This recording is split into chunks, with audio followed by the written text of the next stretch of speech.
Hi everyone and welcome to another video from Despair Repair. When buying a used car, one of the crucial things you have to do is to check the car's body. If you don't, you may easily end up spending your hard-earned money on a heap of junk. These checks are easy to do once you get the hang of it and can be done in a matter of minutes. So stay tuned.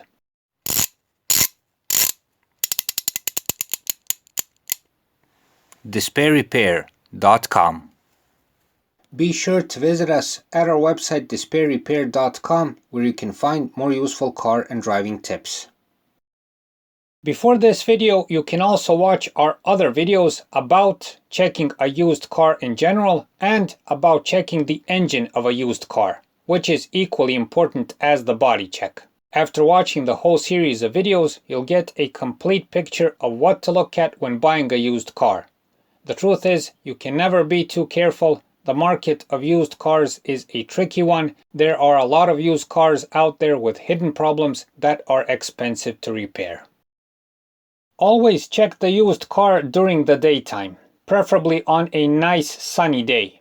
Never check the car body during dusk, dawn, or even worse at nighttime or against a streetlight, for instance. Nighttime hides lots of the problems we're going to mention later in the video, and you can easily buy a bad car this way. Also, be aware of cars that have been washed just before inspection. A wet car hides lots of problems on the lacquer and the paint job.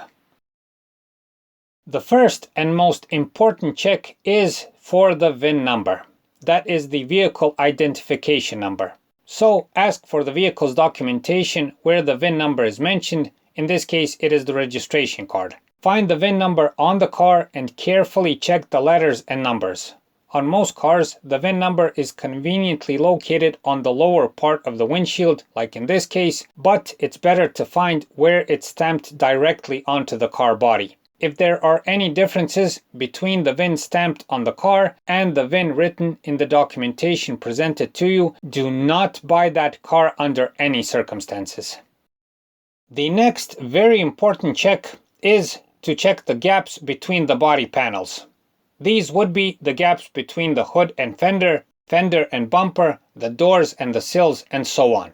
What you want to see is equal gaps on all sides of the car, like when it came from the factory. Any differences are signs of some sort of repair, be it slight or major. Some unequal gaps are not that problematic, like between the bumper and fender, but even this might be a sign of a past accident. But especially pay attention to the gaps on the A, B, C, and D pillars of the car.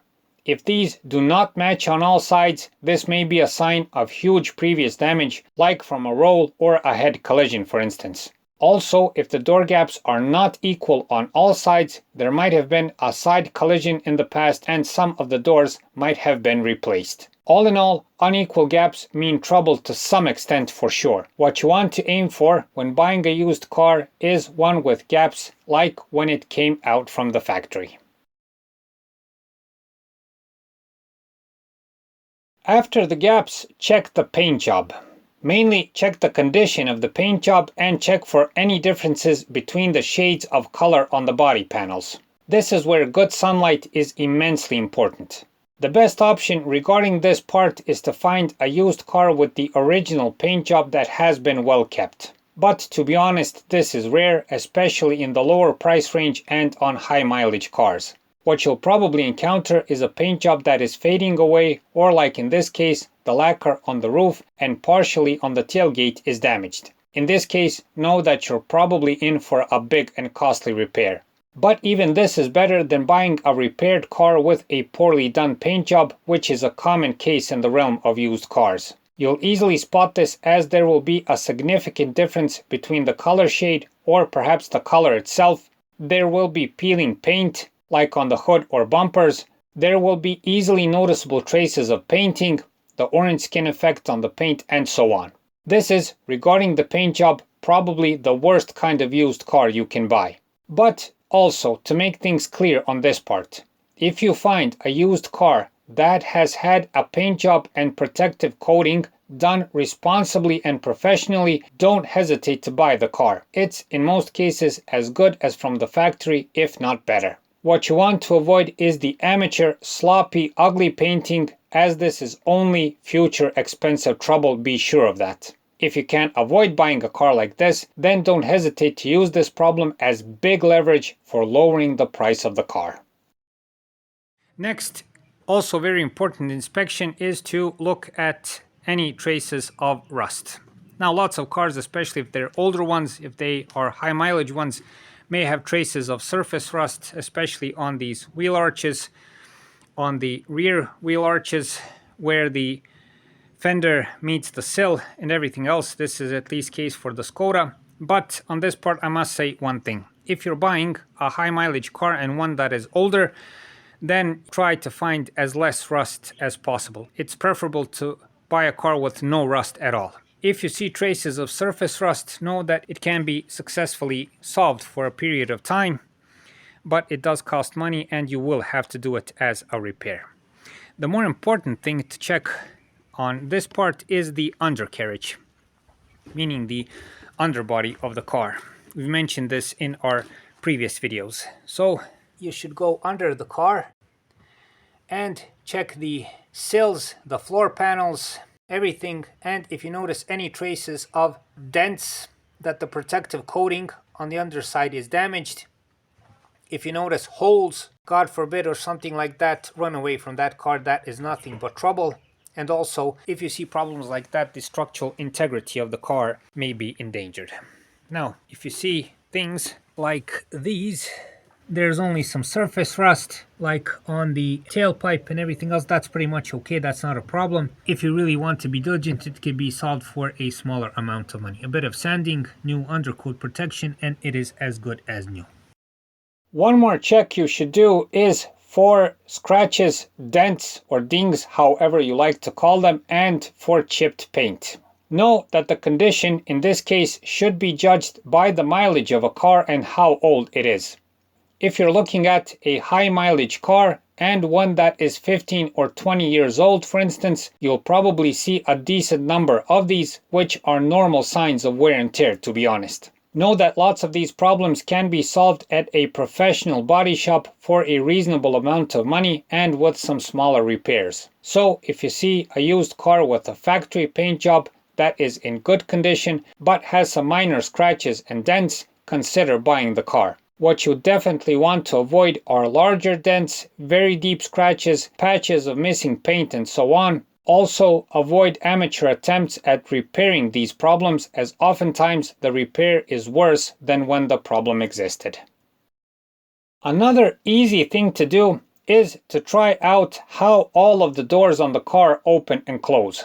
Start with the driver's door, as it is the most used, and continue with all the other doors, including the tailgate and hood. All of these must close and open without any hesitation or getting stuck, and should be able to close tightly. If you see something like this, it's a sign of trouble and tampering with. Also know that if the doors jam or will not close properly, except if there's a bad lock problem, for instance, it may mean that the car has been in a collision or that the doors have been replaced for some reason. One more simple check is for the glass surfaces of the car. That would be the windshield and all of the other glasses. Mainly check the factory stamps on them. Every factory has factory stamps on the windshield and all of the windows, and if the stamps are present, that usually means that all the glass is still from the factory and that there was no tampering with it. But if you see missing stamps, if you see that the windshield has been replaced, that one or more of the glasses have a different shade than the others, at least ask the owner or dealership what happened. Maybe they have a good reason for replacing it. For instance, the windshield might have been heavily scratched over the years. On the other hand, a replaced glass might mean that the car has been previously stolen. It might have been in an accident of some sort or else, which can then mean more hidden damage and repair. The last thing you should check on this list is all of the protective plastics on the doors and bumpers, all of the seals, the gas struts, and else. All of these are not critical if missing, but they will paint a good picture if some bodywork has been done in the past or how the previous owner kept the car. For instance, What you want to see is that all the plastics and seals are still like when the factory installed them. What you want to avoid are missing or hanging plastics, missing plastic clips, torn seals, and else. Especially pay attention to hanging plastics on any of the body panels, bumpers, sills, or else. These are usually telltale signs of bodywork repairs, and probably sloppy ones at that. Now for the end of this video, some spring rain has started, so I hope you don't mind.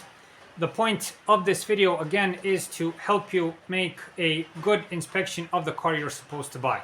If you buy a car that has been, again, in an accident, that has been badly bashed to pieces, you're buying yourself, again, like with the bad engine, a heap of junk in the long run.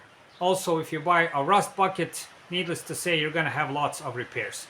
Repairs on the car body are very expensive, they take time, and whatever you do, it's not the same as from the factory. So I hope this wasn't too complicated.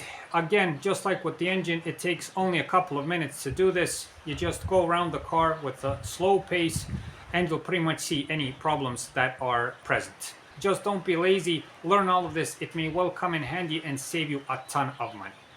Thank you for watching. Thank you for your time. Please like and subscribe. It's a huge help for what we're doing. I'll see you in the next video.